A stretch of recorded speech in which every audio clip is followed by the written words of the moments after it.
Hello! Today we will consider the structure of the atom and pay attention once again to the subatomic particles that make up the atom, namely protons, neutrons, electrons, but as part of such varieties of elements, their atoms, as an isotope. But first, let me remind you that any chemical element has what's called an atomic mass,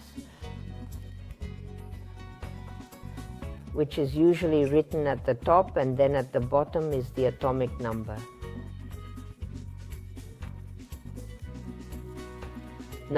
Which we traditionally write down at the bottom. For each element, we find these data respectively in the periodic table. For example, if we take the element iron, its ordinal number is 26, and its rounded mass of one of its isotopes is 56. Or, for example, if we take the element zinc, its number 30, and the mass of one of its isotopes is 65. What do these numbers indicate? Recall, the serial number or atomic number shows us the number of protons. They will be 26, and accordingly in zinc, its serial number will show us 30 protons. Then subtracting from 56 for iron 26, we get the number of neutrons, and then for zinc, this neutron number will be 35 respectively. The nucleus is made up of protons and neutrons, and so will be respectively for both iron and zinc. But we have still particles, electrons with minus charge, which will be according to the order number 26 for iron, and for zinc it will be 30. Thus, we know from the periodic table that shows the ordinal number or atomic number, and that shows the atomic mass, which for the elements we find from the periodic table. As a rule, we round it off. But we know that relative to the atomic mass of any chemical element, if we look at it carefully, its value from the table, we find that the atomic mass is not an integer.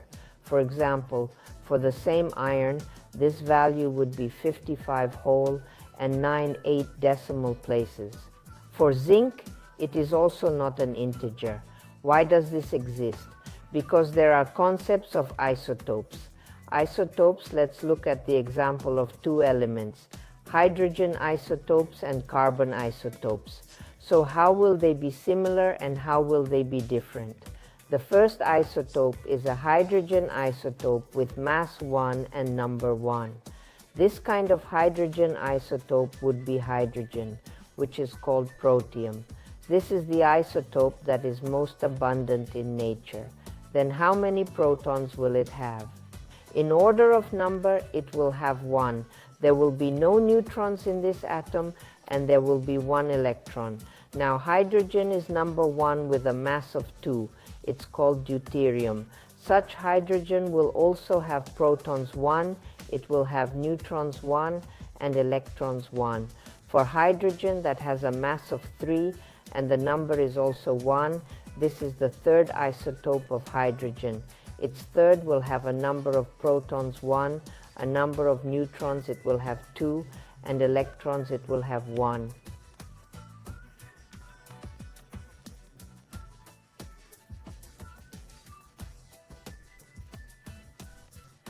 Then it's easy to see that all isotopes of hydrogen have exactly the same number of protons.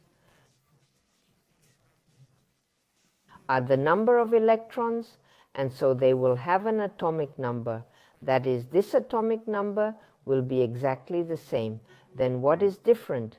They will differ in this case by the number of neutrons. This will be the difference for all isotopes. They will differ from each other by the number of neutrons. So the difference will be in this value of atomic mass and in the number of neutrons. Now I'll remind you that the ratio between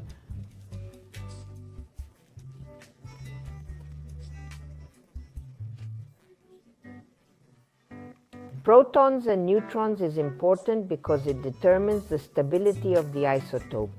If this number is the same, moreover, if it is integer, such isotopes are stable.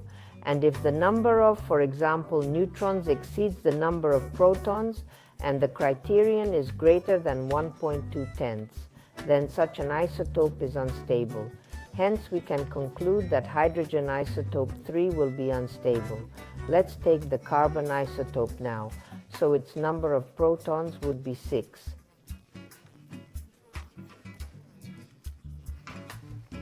The number of neutrons is 6 and the number of electrons is 6. For the second carbon, which is less in nature, respectively, it will be 6. Here it will be 7 and the number of electrons 6. Well, now carbon, which has a mass of 14, it will have 6 protons, 8 will be neutrons and 6 will be electrons.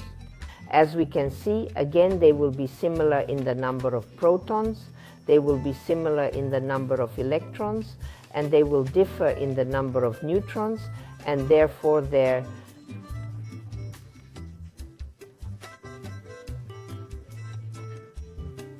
masses of these isotopes. They will be identical in the number of protons and electrons and in their ordinal number. Let me remind you again that we have a pattern between the number of protons and neutrons, and if the number of neutrons is predominant, then these isotopes are unstable. Here I would like to note that the carbon isotope with a mass of 14 is used for this very reason, to determine the age of certain artifacts. This value allows us to determine the approximate age of this or that historical object by its content, because this isotope is radioactive. It is like a kind of mark that allows us to establish the age of this or that historical object. So isotopes can have certain practical applications. But here I would like to say that some of them are not dangerous for us. These are those that are stable isotopes. For example, hydrogen with mass 1 or carbon with mass 12. Carbon with mass 12 is the carbon that makes up all living things, including our bodies. And hydrogen with mass 1 is in the water that we use as drinking water. But the isotope of hydrogen, for example, the third isotope, is the basis, for example, for the work of our sun. Because just on the sun there is a thermonuclear reaction, thermonuclear fusion, which leads to the fact that the sun radiates. Well, for carbon with a mass of 14, we have already said there is an area of application. It's determining the age of this or that object. So isotopes are important varieties of this or that chemical element. Goodbye.